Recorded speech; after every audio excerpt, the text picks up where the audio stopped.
उल्टा लटकाओ सीधा लटकाओ, क्या कर क्या रहे हैं यहाँ ईडी वाले, ईडी के अधिकारी कर्मचारी रात भर सोने नहीं देते, टार्चर करते हैं, मारते हैं, पीटते हैं, धमकाते हैं। कांग्रेस के राजीव भवन में बैठक के बाद सीएम भूपेश बघेल मीडिया से रूबरू हुए। इस दौरान केंद्र सरकार पर हमला बोलते हुए कहा कि ईडी के अधिकारियों ने परेशान कर रखा है, लोगों को सोने नहीं दे रहे हैं। महादेव ऐप के सवाल पर उन्होंने कहा कि हमने कार्रवाई की है, आप तो सट्टे में जीएसटी ले रहे हैं, केंद्र सरकार बंद क्यों नहीं कराते हैं। कल भारतीय जनता पार्टी ने आरोप पत्र जारी किया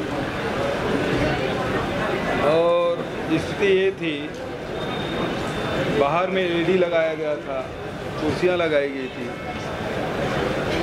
वो भी भरा नहीं, जो हाल था वो खाली था।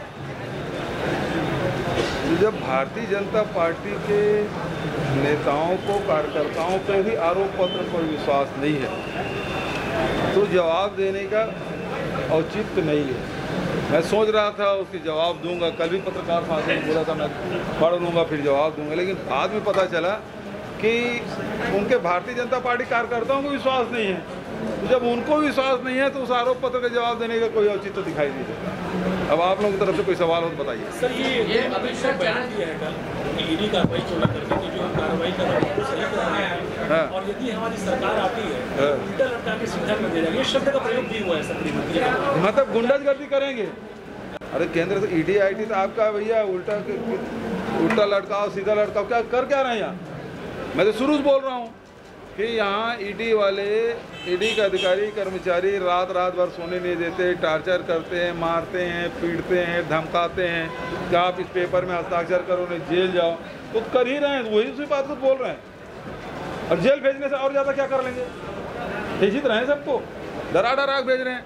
अब वो केस है ही नहीं तो पहले आईटी जांच करती है, फिर उसी की ईडी जांच करती है, अब कोर्ट में लगा दी सीबीआई जांच करे। मैं बोल रहा हूँ कि इंटरपोल को दो, अंतर्राष्ट्रीय जो एजेंसियां हैं उसको दे दो आप। और दूसरी बात ये है कि जो सट्टा वाले हैं, महादेव ऐप, यहाँ हमने कार्रवाई की, देश में और कहीं कार्रवाई नहीं हो रही, छत्तीसगढ़ में कार्रवाई हुई और सैकड़ों लोगों के खिलाफ कार्रवाई की, पैसा भी जब्त किया, गैजेट भी जब्त किए, उसमें मोबाइल और टैबलेट भी, लैपटॉप भी जब्त किए। आप क्या कर रहे हैं, हमने तो लुकआउट सर्कुलर भी जारी कर दिया, आप पकड़ के लाओ और महादेव ऐप बंद करो। आप कहते हो ना कि कौशल उन्नयन योजना के तहत आप सट्टा खिला रहे हैं, तो आप तो जीएसटी ले रहे हो सर, उसमें सट्टे में, जुए में आप 28% जीएसटी लगा रहे हो, उसको कब बंद करोगे। और दूसरी बात, जितना भी आप मोबाइल में आप देखो वो सब आ रहे हैं, उसको कब रोक लगाओगे। और सबसे बड़ी बात यह है, महादेव ऐप जब हमने सर्कुलर जारी कर दिया, ईडी जांच करने आ गई, तो आज तक के वो बंद क्यों नहीं हुआ। महादेव बंद कौन करेगा, राज्य सरकार तो नहीं करेगी, केंद्र सरकार करेगी। तो गृह मंत्री बताए कि बंद क्यों नहीं हो रहा है, और बंद नहीं कर रहे तो कारण क्या है, ये बताए गृह मंत्री। ये बीजेपी आप लोगों को हिंदू विरोधी बता रही है, पूर्व मंत्री मोहन अग्रवाल कह रहे हैं कि हिंदू विरोधी कांग्रेस। अच्छा, अब वो आगे स्टालिन का जो बयान आया है सनातन धर्म को लेकर कि सनातन धर्म डेंगू और मलेरिया की तरह है, जिसे खत्म करना चाहिए, उसका बयान है, मुझे पता नहीं क्या। सर राहुल जी ने अच्छा सजेशन दिया है सर, लॉजिस्टिक सेंटर वाला जो उन्होंने सजेशन। बिल्कुल, हम लोग अब देखिए बहुत जल्दी यहाँ पे जो होलसेल मार्केट है, एशिया का सबसे बड़ा मार्केट, होलसेल मार्केट रायपुर में 1000 एकड़, बहुत जल्दी इसको शिलान्यास करेंगे, बहुत जल्दी पूरी तैयारी हमारी है। अमित शाह चले गए लेकिन उठापटक अभी तक जारी है बीजेपी में। कल अचानक सरायपाली से वापस कार्यालय पहुंचे, जबकि उनको सीधे एयरपोर्ट से दिल्ली जाना था। हाँ, समझा जाए, कार्यालय पहुँचे, मनसूख जी गुजरात पहुँच गए, वापस आए और यहाँ अब इनके जबान भी बिगड़ते जा रहे हैं। रमन सिंह आरोप पत्र, घोषणा पत्र कर रहे हैं, है ना, और इनको विश्वास है ही नहीं खुद पे। तो इस कारण से जब उनके कार्यकर्ता विश्वास नहीं कर रहे हैं, जनता तो विश्वास करती ही नहीं है। तो वही तो कहना, उतने कार्यकर्ता नहीं जुटे। गृह मंत्री एक रात भर एक दिन पहले आ गए हैं, तब वो जुट नहीं पाए कार्यकर्ता। वही तो मैं कह रहा हूँ, कार्यकर्ताओं को ही विश्वास नहीं भारतीय जनता पार्टी को। तो हमको जवाब देने की जरूरत नहीं। एआईसीसी महासचिव व प्रदेश कांग्रेस प्रभारी कुमारी सैलजा ने कांग्रेस भवन में मीडिया से चर्चा करते हुए कहा कि 75 सीटों के साथ फिर से सरकार बनाने की चुनौती है। कांग्रेसी इस चुनौती से अनभिज्ञ नहीं है। किसी भी कार्यकर्ता को कोई भी जिम्मेदारी पार्टी देती है तो उसे अच्छे से निभाना है। कि हमें पूरी तरह से सशक्त होकर मैदान में उतरना है, मेहनत करनी है। लोगों में कांग्रेस पार्टी, कांग्रेस सरकार के प्रति बेहद उत्साह है। उसको हमने संजोकर दोबारा से सरकार बनानी है। उसमें सभी लोग मेहनत करेंगे और जिम्मेवारियां सबको मिलनी चाहिए।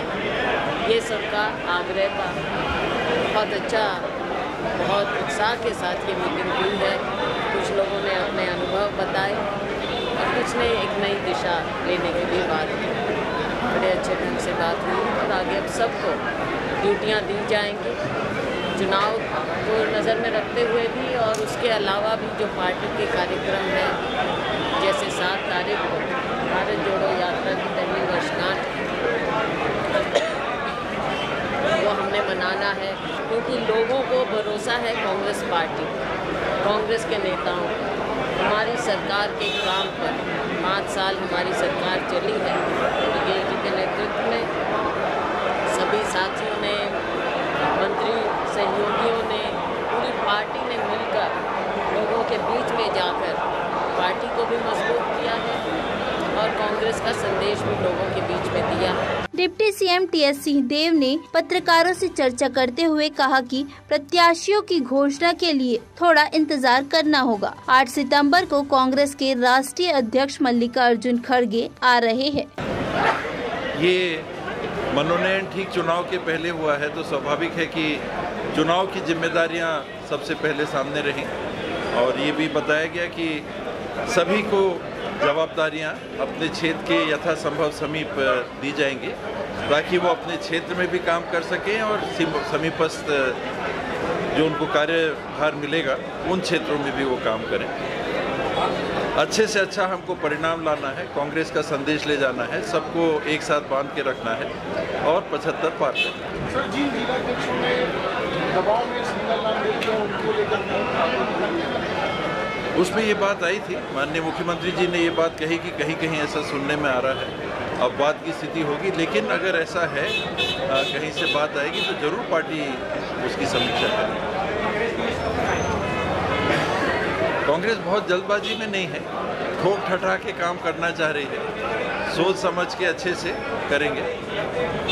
मुझे नहीं लगता अभी इस हफ्ते में तो 10 तारीख हो जाएगा, ये संकेत मिले हैं कि 8 तारीख को खड़गे जी आ रहे हैं, उस समय यहाँ बैठक एक और हो सकती है। उस बैठक के बाद सेंट्रल इलेक्शन कमेटी में जाने का एक गैप रहेगा। अगर सेंट्रल इलेक्शन कमेटी कोई दूसरे डायरेक्शन देती है कि यहाँ सिंगल नाम हो गए हैं तो बात अलग है। तो एक ये संदेश सभी ने अपने अपने अनुभव के आधार पर दिया कि टिकट तो एक को मिलेगा। 2789 आवेदन आए हैं, टिकट मिलेंगे 90, तो 2700 लोगों को टिकट एक कम, 2699 लोगों को टिकट नहीं मिलेगी। तो हमको सबको साथ रह के काम करना होगा और उद्देश्य केवल खुद को विधायक बनाना नहीं है, उद्देश्य छत्तीसगढ़ को आगे बढ़ाना। प्रदेश कांग्रेस अध्यक्ष दीपक बैज ने कहा कि आगामी विधानसभा चुनाव के पहले प्रदेश के सभी पदाधिकारियों को जिम्मेदारी बांट दी जाएगी। वहीं कांग्रेस नेता राहुल गांधी के भारत जोड़ो यात्रा का 1 साल पूरा हुआ है, इसीलिए कांग्रेस सभी जिलों में 7 सितंबर को पैदल मार्च निकालेगी। आज पीसीसी के जितने नवनियुक्त पदाधिकारी कार्यकारिणी की बैठक हुई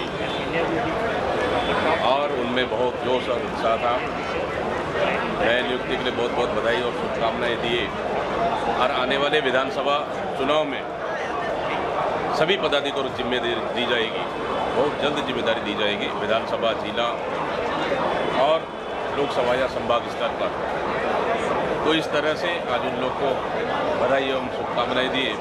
साथ ही आने वाले पार्टी के जो काम है, जो एआईसीसी ने मार्गदर्शन दिए हैं और प्रदेश कांग्रेस कमेटी उनको निर्देशित देंगे, उनको भी निचले स्तर पर काम करने के लिए हम लोगों ने आज निर्देशित किए हैं और जल्द ही कार्य विभाजन का बंटवारा होगा और बूथ स्तर तक जाके फिर सभी पदाधिकारी काम करेंगे। और भारत जोड़ो यात्रा जो 7 तारीख को आयोजित है, वर्षगांठ है, 1 साल पूरा हो रहा है, उसके लिए भी बहुत बहुत बधाई और शुभकामनाएं। और इसके लिए AICC ने निर्देशित जारी किया है सभी जिला मुख्यालयों में पदयात्रा के माध्यम से एक कार्यक्रम करेंगे।